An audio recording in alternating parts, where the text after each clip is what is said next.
अगर आपने अभी तक हमारा चैनल सब्सक्राइब नहीं किया तो अभी सब्सक्राइब करें और बेल आइकॉन को क्लिक करके हमारी लेटेस्ट वीडियोस के बारे में अपडेट जानें।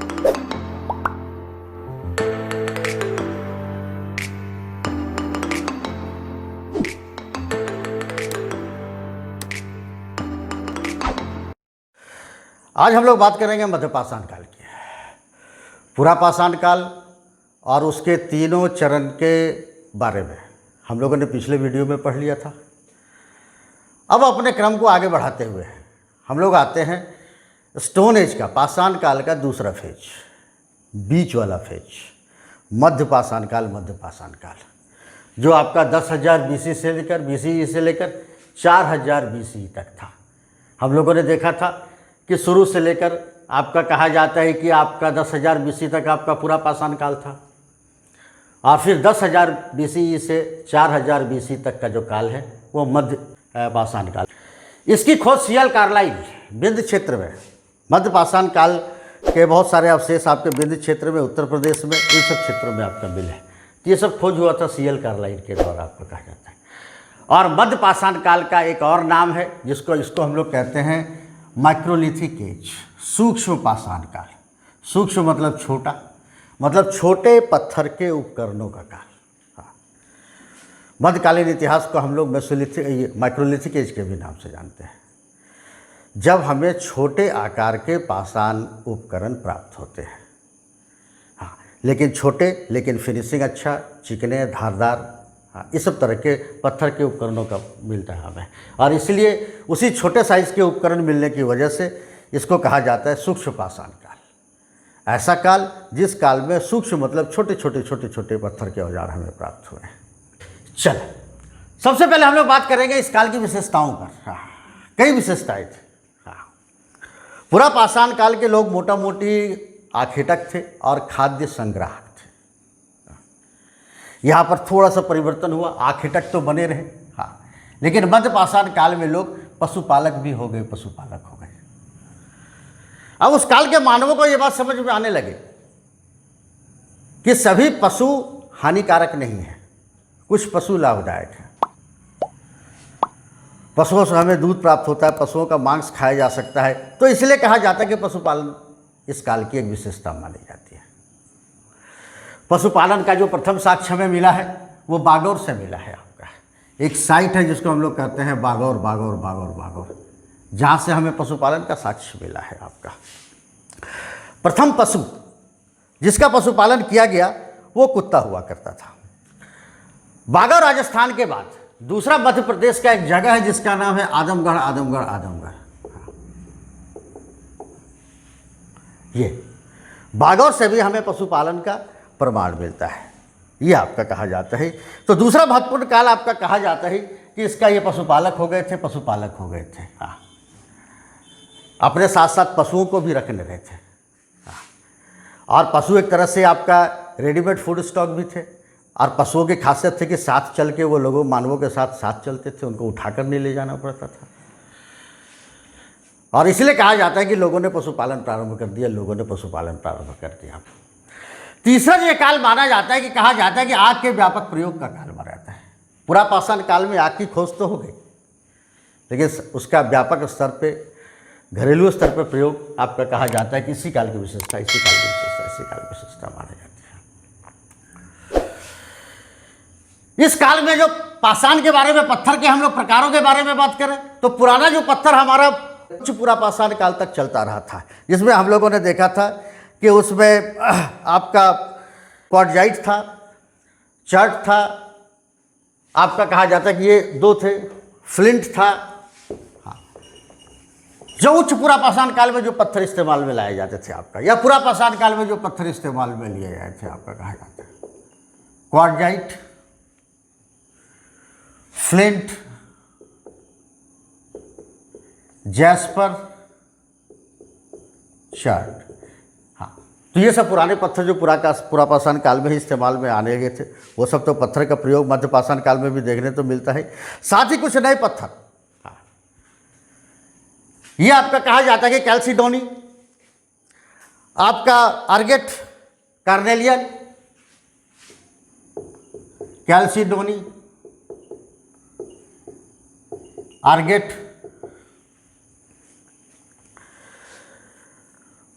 और कार्नेलियन, ये सब नए पत्थर। तो काफी ज्यादा पत्थर का प्रयोग कह सकते हैं कि बढ़ गया मध्यपाषाण काल में, और इन्हीं पत्थरों से माइक्रोलिथ छोटे छोटे आकार के उपकरणों का निर्माण हुआ। एक बात और है, पत्थरों के अलावा यहां कहा जाता है कि सिंग से, पूरा का पूरा आपका कहा जाता है कि सिंग से, जानवरों के सिंग से, हड्डियों से आभूषण का निर्माण हुआ करता था और उपकरणों का निर्माण हुआ करता था, टूल्स का भी निर्माण हुआ करता था। तो पत्थर के साथ साथ अस्थियों का, जानवरों की हड्डियों का, जानवरों के सींग का, ये महत्वपूर्ण। एक चीज और इस काल की सबसे महत्वपूर्ण विकास है, आपका कहा जाता है कि इस काल में आपका तीर कमान का विकास हुआ, तीर कमान का विकास हुआ, तीर कमान का विकास हुआ। प्रोजेक्टाइल टेक्नोलॉजी इसको हम लोग कहते हैं। ये प्रोजेक्टाइल टेक्नोलॉजी आपका डेवलप हुआ, और अब मानवों की मारक क्षमता बढ़ गई।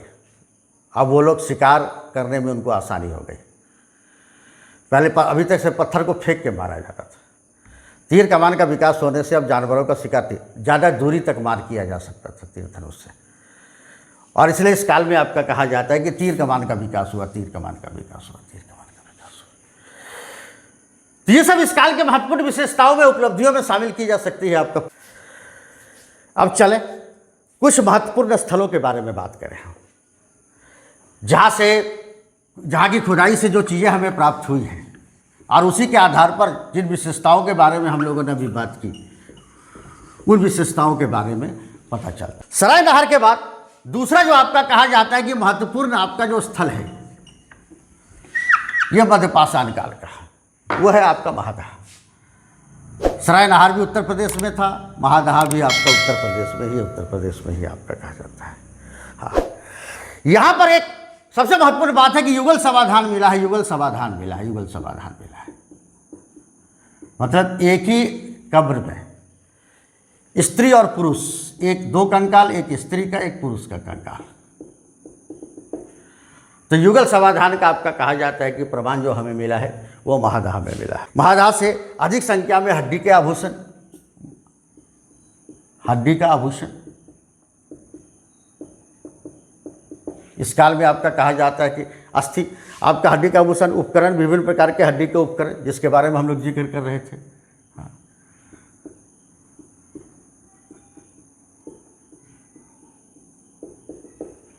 ये सब बनाया जाता था। जो समाधान होता था उसमें पैर जो होता था वो पूर्व की तरफ होता था, ये ईस्ट हो गया, या इस दिशा में पैर होता था सबों का, ये कॉमन पैटर्न देखा गया। और सिर जो था वो पश्चिम, वेस्ट डायरेक्शन में होगा। सभी समाधान में यही पैटर्न समझ में आता है। महादहा के बाद हमारा अगला जो है वो है दमदमा। कहा जाता है कि महादहा के बाद हमारा जो अगला इम्पोर्टेंट साइट है, इसको हम लोग कहते हैं दमदमा। दमदमा, उसके पहले थोड़ा सा ये जान लें कि सराय नहर और महादहा में दोनों में स्तंभ गर्त मिले हैं हमें, जहाँ पर लकड़ी के बांस से किसी चीज़ को गाड़ा जाता था, उस तरह के गर्त मिला। लगता था उसको गाड़ के ऊपर उठा के ऊपर कुछ छत वत की संरचना, वो लोग टेम्पोररी संरचना बनाया करते थे आपका। तो सराय नहर और महादहा, गर्त में चूल्हे, गर्त में पाया गया है गड्ढे में बना हुआ चूल्हा, चूल्हा भी पाया गया है आपका कहा जाता है। सराय नहर में ही पाया गया है, महादहा में ही पाया गया है आपका कहा। चलो अब आगे बढ़े हम लोग दमदमा पर। दमदमा में कहा जाता है कि सबसे ज़्यादा संख्या में नरकंकाल 41, लगभग 41 नरकंकाल जो हमें प्राप्त हुए हैं वो दमदमा से प्राप्त हुए हैं। और यहाँ पर आपका कहा जाता है 5 युगल समाधान का आपका कहा जाता है कि प्रमाण मिलता है। अभी हम लोग बात किए थे युगल समाधान मतलब, हाँ, एक कब्र में एक स्त्री एक पुरुष को एक साथ दफनाना। कुल मिले हैं आपका कहा जाता है कि ये आपके कब्र आपके 41, जिसमें 5 जो है इसमें स्त्री पुरुष दोनों की अस्थियाँ मिली है, दोनों से अस्थियाँ मिली है आपका कहा जाता है। सरायनहर को माना जाता है सबसे प्राचीन मध्यकालीन स्थल, ओल्डेस्ट मध्यकालीन स्थल। इसमें एक जगह पर सरायनहर में सबसे पहली बात कि 37 नरकंकाल मिले हैं, 37 नरकंकाल मिले हैं। ऐसा लगता है कि कहा जाता है कि सामूहिक संहार, या तो सामूहिक संहार हुआ होगा वहाँ पर, या आक्रमण हुआ होगा वहाँ पर, या युद्ध हुआ होगा वहाँ पर। ये 37 नरकंकाल आपके सरायनहर में पाए गए हैं, आपका कहा जाता है। ये एक कब्र में 4-4 कंकाल पाए गए हैं। मुझे लगता है कि कब्र को दफनाने के लिए जगह की कमी पड़ गई थी। एक एक कब्र में 4-4 नरकंकाल हमें प्राप्त होते हैं, मतलब एक ही कब्र में 4 व्यक्ति को दफनाया। निश्चित तौर पर सब साथी मरे होंगे, ये आपका कहा जाता है। अच्छा, एक कंकाल के सिर में एक सूक्ष्म पाषाण का तीर का नोक धंसा हुआ मिला है। हाँ, ये भी एक तरह से अटैक का सूचक है। उसके खोपड़ी की हड्डी में वो पत्थर का टुकड़ा, तीर के नोक का टुकड़ा अभी तक धंसा होता था। कब्र जो होते थे उन लोग का कब्र जो होता था उनके आवास क्षेत्र के आसपास ही हुआ करता था। हाँ, मरने के बाद अपने आवास क्षेत्र के अगल बगल के ही क्षेत्रों में कब्र भी दफना दिया करते थे। दमदमा के बाद आपका कहा जाता है कि अगला जो महत्वपूर्ण स्थल है आपका कहा जाता है कि उत्तर प्रदेश का ही है। ये आपका कहा जाता है कि लेखैया है, लेखैया है, लेखैया है। और यहाँ भी 17 नरकंकाल है। यहाँ भी हमें 17 नरकंकाल मिले हैं। और पैटर्न वही, सबका पैर जो है वो पूर्व की तरफ है और सिर जो है वो पश्चिम की तरफ, वही पैटर्न लेखैया में भी मिले। इन सब साइट्स के अलावा एक चौपानी मांडो के बारे में थोड़ा सा जिक्र कर लेते हैं। ये इसकी अलग विशेषता रही। चौपानी मांडो की विशेषता ये रही कि यहाँ पर आपका कहा जाता है कि पूरे प्राचीन भारतीय इतिहास के आपके प्राचीनतम साक्ष्य प्राप्त हुए हैं। ये इलाहाबाद के निकट एक जगह है आपका चौपानी मांडो, और यहाँ पर कहा जाता है कि मृद भांड, मृद मतलब मृदा मिट्टी, भांड मतलब बर्तन, मिट्टी के बर्तन। उसका प्रमाण आपका कहा मृद भांड का प्रमाण सबसे पहले आपका चौपानी मांडो में मिला है, चौपानी मांडो में मिला है, चौपानी मांडो में इलाहाबाद। तो ये सब आपके मुख्य स्थल थे। तो हम लोगों ने मध्य पाषाण काल के वो टाइम स्केल पर कहाँ ये आता है उसके बारे में देखा, इसके खोजकर्ता के बारे में देखा, फीचर्स को देखा हम लोगों ने, और जो भी महत्वपूर्ण स्थल है जो मध्य पाषाण काल से संबंधित है सभी मध्य पाषाण काल के बारे में हम लोगों ने पूरा का पूरा आपका कहा जाता है कि ये देखा। अब हम लोग बात करेंगे नवपाषाण काल की, नियोलिथिक एज।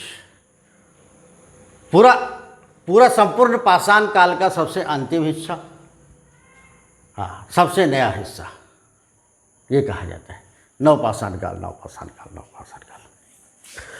टाइम स्केल पर इसकी शुरुआत हुई लगभग 4000 BCE से और अंत माना गया 1000 BCE तक। नवपाषाण काल को पाषाण काल का क्रांतिकारी युग कहा जाता है। सर गॉर्डन चाइल्ड की एक पुस्तक हुआ करती थी कि मैन मेक्स हिमसेल्फ। तो इसी मैन मेक्स हिमसेल्फ में आपका कहा जाता है कि उसने इस बात का जिक्र किया था, न्यूलिथिक रिवॉल्यूशन शब्द का उन्होंने प्रयोग किया था इसके। तो सही मायने में अभी हम लोग जैसा आगे देखेंगे कि इस काल में कुछ ऐसे मौलिक परिवर्तन हुए जो पहले नहीं हुए थे। इस काल में पहले से चली आ रही पूरा पाषाणकालीन संस्कृति और मध्य पाषाणकालीन संस्कृति में क्रांतिकारी परिवर्तन हुआ। पूरी जीवन पद्धति बदल गई इस काल तक आते आते, और इसीलिए इसको क्रांतिकारी युग के नाम से आपका जाना जाता है पूरा का पूरा। चले हम लोग सबसे पहले बात करेंगे नवपाषाण काल के फीचर्स के बारे में, और इन्हीं फीचर्स में छुपा हुआ है कि क्यों इसको क्रांतिकारी युग कहा गया है। तो चले सबसे पहले हम लोग बात करते हैं विशेषताओं की, और विशेषताओं में पहली विशेषता इस काल की जो थी वो कृषि का ज्ञान था। ये अपने आप में एक रिवोल्यूशनरी डेवलपमेंट था। अब लोगों ने नवपाषाण काल में लोगों ने खेती करना सीख लिया था। अब वो लोग कृषक थे, अनाज को उपजाते थे और उसका भोजन के रूप में प्रयोग करने लगे थे। तो पहला मौलिक परिवर्तन आपका कहा जाता है कि इस नवपाषाण काल में यही हुआ कि लोगों को कृषि का ज्ञान हो गया, लोगों को कृषि का ज्ञान हो गया आपका कहा जाता है। और उन्होंने कहा जाता है कि पृथ्वी पर से खाद्यान्न फसलों को उगाना शुरू कर दिया। ये अब वो कृषक कहलाने लगे। तो नवपाषाण काल का सबसे महत्वपूर्ण मौलिक क्रांतिकारी परिवर्तन जो नवपाषाण के लोगों को कृषि का ज्ञान हो गया, जो पूरा पाषाण काल के लोगों के पास नहीं था, मध्य पाषाण काल के लोगों के पास नहीं था। यह आपका कहा जाता है। कृषि में आपका मेन जो आपका क्रॉप जो लोग उपजाते थे उसको जौ, जिसका प्रयोग सामान्यतः धार्मिक कार्यों में हुआ करता था। उसके बाद गेहूं, जिसका प्रयोग सामान्यतः खाद्यान्न के रूप में होता था, ये धार्मिक कार्य के लिए होता था। गेहूं जो था यह खाद्यान्न के रूप में होता था, जिसको खाया जाता था। चावल भी था,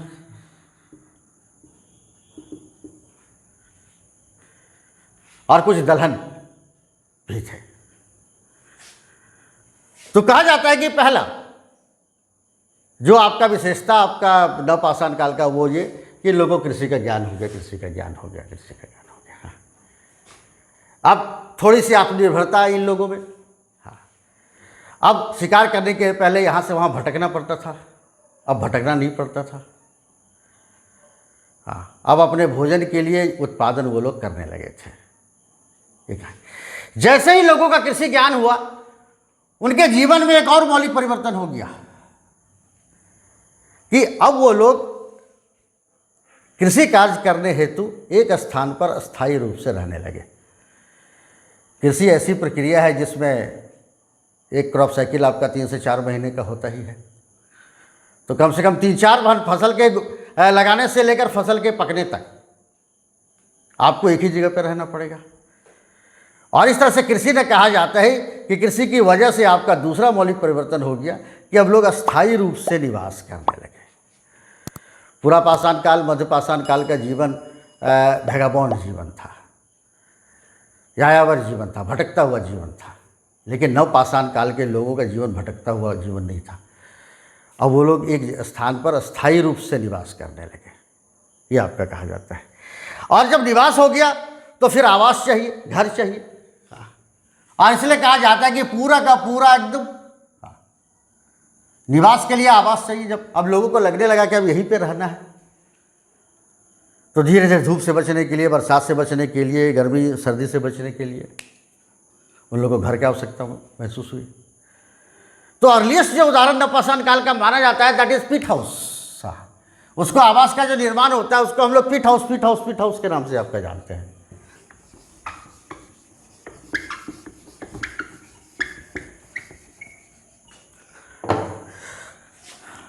गर्तावास घर, गर्त में, गड्ढे में, जिसको ऊपर से ढक दिया जाता था। ये तो पहली बार आवास का हमें निर्माण का मतलब कि ये नवपाषाण के लोगों ने स्थायी जगह पर अस्थायी निवास स्थान बनाया जहां वो लोग रहते थे। जहां कृषि से जो आपका खाद्यान्न का जो उत्पादन हुआ, उस खाद्यान्न को पकाने के लिए, उस खाद्यान्न को रखने के लिए बर्तनों की आवश्यकता महसूस हुई। और इसलिए इस काल का तीसरा महत्वपूर्ण विशेषता था कि ये मृदभान निर्माण का काल था आपका पूरा का पूरा। लार्ज स्केल पर मृदभान, पॉटरी लार्ज स्केल पर बनाए जाने लगे थे। कुम्हार का चाक का प्रयोग होना शुरू हो गया था, पहिए का आविष्कार हो गया था, और इसी चाक की सहायता से विभिन्न प्रकार के मृदभांडों का, मिट्टी के बर्तनों का निर्माण होता था। हाथ से भी बनाया जाता था। कुम्हार के चाक के अलावा हाथ से भी मिट्टी के बर्तन थपक थपक कर उसको बनाया जाता था। यह चल अगला जो इस काल का महत्वपूर्ण आपका विशेषता है क्या तरह के पशुपालन। हाँ, पशुपालन के बारे में हम लोगों ने पढ़ा था कि मध्य पाषाण काल से ही शुरू हो गया था पशुपालन। लेकिन नवपाषाण काल में पशुपालन जो था वो व्यापक पैमाने पर था। लार्ज स्केल काफ़ी संख्या में पशुओं को पशुपालन के रूप में रखा जाता था, अपने साथ रखा जाता था। अगली जो विशेषता इस काल की है वह है कि पालिशदार पाषाण उपकरण। अब जो औजार हुआ करते थे वो ज़्यादा शार्पेंड होते थे, ज़्यादा धारदार होते थे, उन पर पॉलिश किया जाता था और पूरा का पूरा आपका कहा जाता है कि पॉलिश करने से वो उनकी सतह चमकदार लगती थी आपका, और वो ज़्यादा धारदार थे। और पत्थर पाषाण उपकरण के पश्चात आपका कहा जाता है कि अस्थि उपकरण। इस काल में आपका कहा जाता है कि पूरा का पूरा अस्थि उपकरण का प्रयोग किया गया था। जानवरों की हड्डियाँ जिससे नुकीले और धारदार औजार बनाए जाते थे। चला, तो ये सब थी हमारे नवपाषाण काल की विशेषताएं, और इन्हीं विशेषताओं के आधार पर इसको हम लोग एक क्रांतिकारी युग कहते हैं। बिल्कुल एक नए पैटर्न पर आ गया पाषाण काल। पूरा पाषाण काल और मध्य पाषाण काल से बिल्कुल डिफरेंट। हाँ, पूरी पुरानी जीवन पद्धति बदल गई, एक नई जीवन पद्धति में लोग आ गए। अब बात करेंगे हम लोग, आपका कहा जाता है कि कुछ महत्वपूर्ण स्थल का। हाँ, तो महत्वपूर्ण स्थलों में आपका पहला नाम तो हम लोग लेंगे मेहरगढ़ का।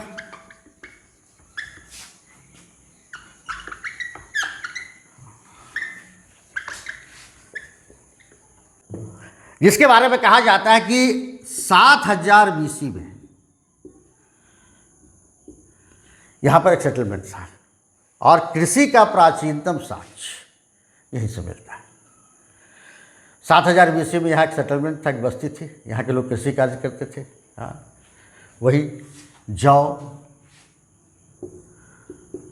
गेहूँ, कपास इत्यादि उगाया करते थे।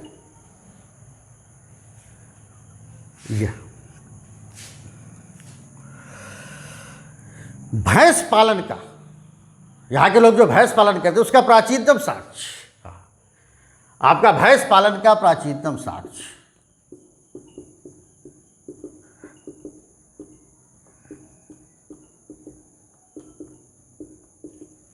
यहीं से प्राप्त हुआ है, मेहरगढ़ से ही प्राप्त हुआ, मेहरगढ़ से ही प्राप्त हुआ। आज ये पाकिस्तान के बलूचिस्तान प्रांत में पाया जाता है मेहरगढ़, वर्तमान अवस्था इसकी। चला, बुर्जहोम अगला एकदम टिपिकल साइट जिसको कहते हैं कि नवपाषाण काल का। कश्मीर में श्रीनगर के निकट ये बुर्जहोम था, जिसका शाब्दिक अर्थ होता है जन्मस्थान, जन्मस्थान, जन्मस्थान, बर्थ प्लेस। हाँ, ये एक टिपिकल साइट है आपका, कहा जाता है कि नवपाषाण काल का, नवपाषाण काल का। यहाँ पर आपका गर्तावास वाले घरों का प्रमाण मिला है, गर्तावास घर, गर्तावास घर। शवों को दफनाए जाने का प्रमाण मिला है, और एक कब्र में आपका कहा जाता है कि मालिक के साथ कुत्ता, मालिक प्लस कुत्ता दोनों का अस्थि कंकाल एक साथ मिला है। नॉर्मली जो बुर्जहोम में जो हाउस पैटर्न पाया गया वो झील के किनारे किनारे आपका, और उसी झील का पानी उन लोगों के जीवन का स्रोत हुआ करता था, आपका कहा जाता है। अस्थि उपकरण कई प्रकार के आपका बुर्जहोम से कहा जाता है कि अस्थि उपकरण भी हमें प्राप्त हुए हैं, और अस्थि उपकरणों में आपका कहा जाता है कि पूरा का पूरा नोक आपका बर्छी वर्षी के आकार का यह पाया गया।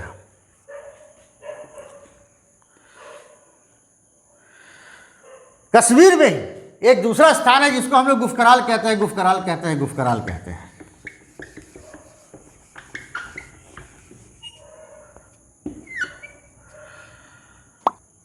और यहां भी गुफकराल का शाब्दिक अर्थ होता है कुम्हार की गुफा, कुम्हार की गुफा, कुम्हार की गुफा।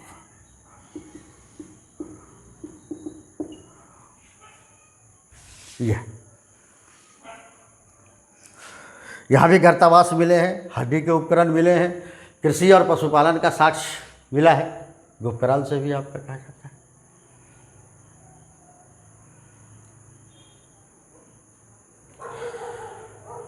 कोलडीहवा एक ऐसा जगह था जहाँ से चावल ऐसा प्रतीत होता है कि कोल्डिवा से पता चलता है कि लगभग 6000 BC के लगभग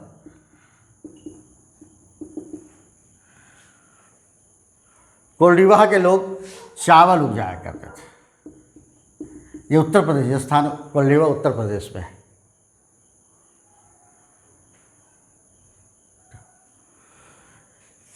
एक और महत्वपूर्ण साइट आपका नवपाषाण काल का है, दैट इज चिराग, बिहार में आपका सारण जिले में स्थित। और यहाँ से हड्डी के उपकरण मिले हैं, हड्डी के उपकरण मिले हैं, मोस्टली हिरण के,